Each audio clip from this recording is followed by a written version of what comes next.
Bienvenue à toutes et à tous.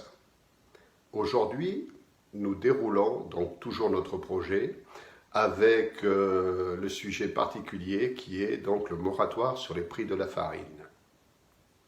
Avant d'exposer un petit peu le sujet, j'aimerais dire que, bien évidemment, ce que je vais dire au nom de mes collègues ne concerne pas les toutes petites structures familiales qui ont des paramètres différents, ne concernent pas la fabrication à la meule de pierre, les blés anciens, tout un certain nombre d'initiatives très intéressantes qui existent aujourd'hui sur le marché, mais qui n'ont pas du tout les mêmes paramètres d'exploitation économique.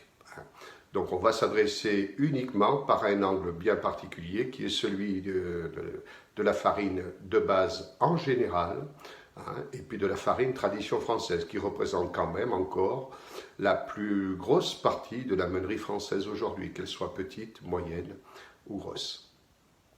Voilà, ceci étant précisé, donc nous allons parler plutôt de la généralité, du cadre général. Alors, pourquoi aujourd'hui aborder ce sujet ? Parce qu'il est incontournable. Il concerne directement notre existence économique à nous artisans boulangers.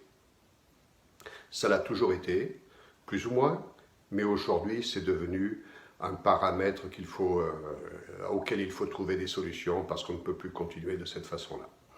Alors commençons d'abord donc un petit peu au champ.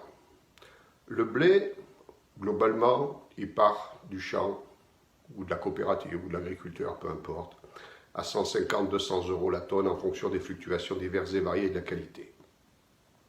Il arrive au moulin, un travail est fait, ce blé sort en farine entre 200 et 225-230 euros la tonne pour être large. Jusque-là, il n'y a pas de difficulté. Ensuite, cette farine est livrée à des gros faiseurs, ce qu'on appelle des gros faiseurs. Là-dedans, on inclut tout type de structures qui prennent beaucoup de volume. Qu'elles soient industrielles, qu'elles soient semi-industrielles, que ce soit des chaînes, que ce soit la grande distribution, peu importe, puisqu'on retrouve des prix totalement à la fois différents et identiques dans tous ces types de structures. Arrivé donc chez ces gros faiseurs, la farine tourne autour de 25, 26, 27, 28 euros le quintal aujourd'hui, encore récemment cette semaine. Et pas forcément chez des grosses structures, uniquement. Inutile de vous dire, chers amis, qu'à ce tarif-là, les meuniers en question ne gagnent pas d'argent. Ils n'en perdent pas, certains, mais ils n'en gagnent pas. Donc il faut aller chercher des marges de rentabilité ailleurs. Et ces marges sont chez l'artisan boulanger. Alors là, c'est le no man's land. 40, 50, 60, 70, 80, 90, 100. Mieux encore, au-dessus de 100 euros le quintal pour des jeunes artisans installés. Il n'y a pas besoin d'avoir fait les grandes écoles pour comprendre que c'est tout l'artisanat qui fait l'économie de la meunerie tout entière. C'est l'artisanat qui fait les marges de rentabilité de la meunerie française aujourd'hui.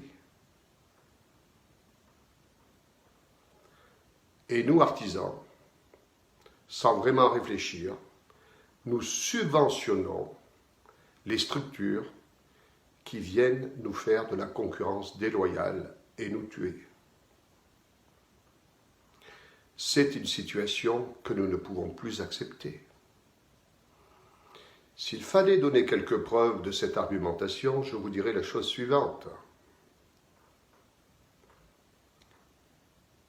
Il y a 20 ans, nous avions 70% des parts de marché du pain vendu en France, nous les artisans boulangers. Aujourd'hui, toutes les statistiques le démontrent, nous sommes à moins de 50%. De surcroît, nous devons faire face à un autre phénomène gravissime, pour nous comme pour la meunerie. et pour l'agriculture de qualité. Le consommateur, celui qui nous fait vivre, il consommait 130 grammes de pain par jour et par habitant il y a 20 ans. Aujourd'hui, il consomme moins de 90 grammes. Nous avons perdu un tiers du tonnage de farine sur le pain, qui est notre cœur de métier. Quel est le secteur économique qui, s'il perd 30%, plus de 30% de son activité, peut supporter le contre-coup sans conséquence? Il n'y en a pas. Alors, mesdames et messieurs, cette idée de moratoire, elle n'est pas là pour empêcher la liberté d'entreprendre, la liberté économique. Pas du tout, pas du tout. Il est normal qu'un gros client ait un prix meilleur qu'un petit client. Ceci ne pose absolument aucun problème ni aucune difficulté. La question n'est pas là. La question est d'éviter des abus et de prendre des mesures d'une certaine façon vertueuses qui permettent aux uns comme aux autres d'assurer leur pérennité. Aujourd'hui, du fait que la marge de rentabilité de la meunerie est faite dans l'artisanat, que l'artisanat perde des parts de marché, à terme, ça conduit à une non-rentabilité pour la meunerie. La meunerie aujourd'hui, par cette politique désordonnée, irréfléchie, non respectueuse de l'artisanat, est en train de couper la branche sur laquelle sa rentabilité est assise. Voilà pourquoi il nous faut un moratoire pour encadrer les exagérations, pour faire converger nos politiques économiques à chacun de nos secteurs, de façon à entrevoir un avenir qui soit un avenir plus serein. Parce qu'aujourd'hui, cette sérénité n'est ni chez les uns, ni chez les autres. Voilà, chers amis, ce que je voulais vous dire, ce que nous voulions vous dire au nom de mes collègues administrateurs. Et donc, nous vous laissons le soin de réfléchir à ça, de nous poser des questions. Nous sommes à votre disposition complète. Et puis, je vous dis donc à très bientôt pour un nouvel élément de notre projet qui, disons-le encore une fois, est cohérent, globalement prend en compte beaucoup d'aspects de difficultés actuelles de nos petites entreprises artisanales, les plus grandes d'ailleurs.